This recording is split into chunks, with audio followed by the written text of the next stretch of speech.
Good evening to those who listen to.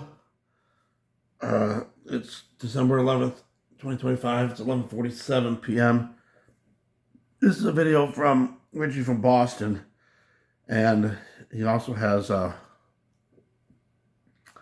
some parts from Call for an Uprising, sped up a little bit, but for certain reasons. But remember when we had 2020 hit? All these channels went down for misinformation, medical misinformation, all that stuff. Well, now all these channels are back. Why are they back?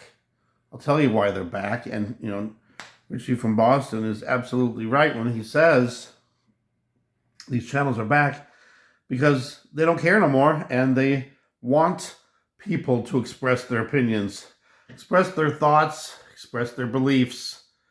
And then when they decide to flip the switch, so to speak, then they can use all of that against you. And here's an example.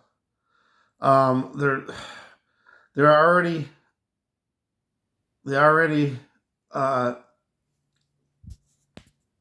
setting it up so that you can't say certain things or post certain things, and you don't even have to say it. You can just repost something from somebody else, from what someone else said, and it'll be considered hate speech.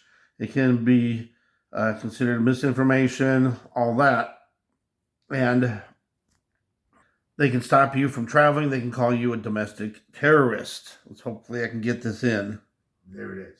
I decided to use AI and ask it questions about how this entire process is going to work. Who's going to be disqualified from entering the United States based on their social media content? And I even asked it questions about certain topics like 5G or being anti-vaccine, what that means in regards to getting a U.S. visa, and you will not believe the answers that it gave to me. So let's start here. U.S. authorities, including the Department of State and Customs and Border Protection, use social media disclosures to conduct security vetting under the Immigration and Nationality Act. Go ahead and pause this. I'm going to try to save some space. Due to national security. I just posted, grandma's broccoli casserole recipe, and I shared photos of my kids without realizing that I'm sharing these photos with the government. I didn't do anything bad, but they don't realize that this is about the thought police. This isn't about going online and trying to find Al-Qaeda interacting with people on Facebook, okay? Because, of course, we all know Al-Qaeda and ISIS, all these terrorist organizations are really funded by the CIA and are a branch or a tentacle of the CIA. They don't really actually exist. They like to use those stories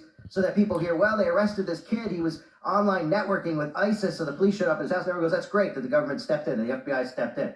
Because they want you to think that that's who they're really targeting. But they're not targeting them. They're targeting people who think like we do, who understand what the government is actually doing. So these are the things that they'll give you. Terrorism or extremism. These are people who are going to get flagged when trying to enter the U.S., okay? Terrorism or extremism, posts supporting, aiding, or promoting designated foreign terrorist organizations pause. And Hamas, extremist rhetoric, sharing propaganda, like me or someone else that you listen to on your Facebook account that might have asked questions about the origins of vampires, so to speak. Well, guess what? That'll be considered anti-Semitic, and you'll be denied entry into America. Then they say criminal activity, admissions of boasts of crimes.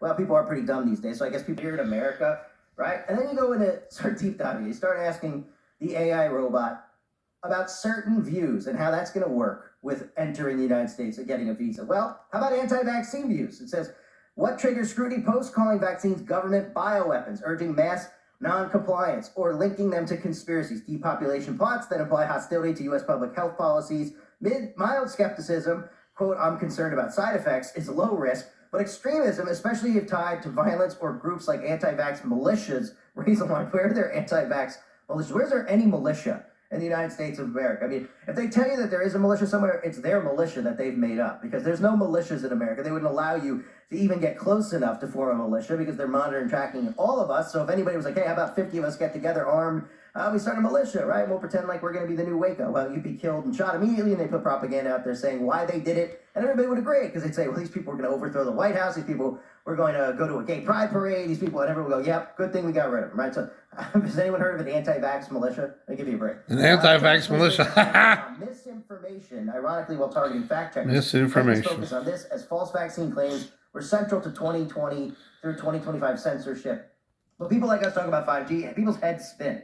They don't even grasp what we're talking about, right? They look at a tower and they think that it's making their phone go faster, even though there's been no proof since those things have gone up that anyone's downloading music I faster. still have They just can't think or problems. process any of this stuff, right? So Phone claims that 5G slows causes down, cancer, computer COVID, or enables freezes. government surveillance control, e.g., burn 5G towers to stop the deep state, especially if bundled with other conspiracies.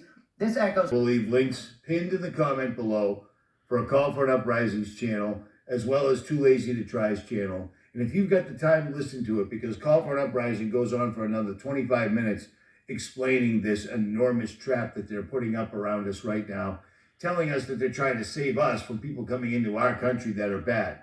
These are the same people that brought in tens of millions of illegals, all military-age men, for the last 12, 15 years. It wasn't just Biden. And Biden was a puppet or a robot or whatever.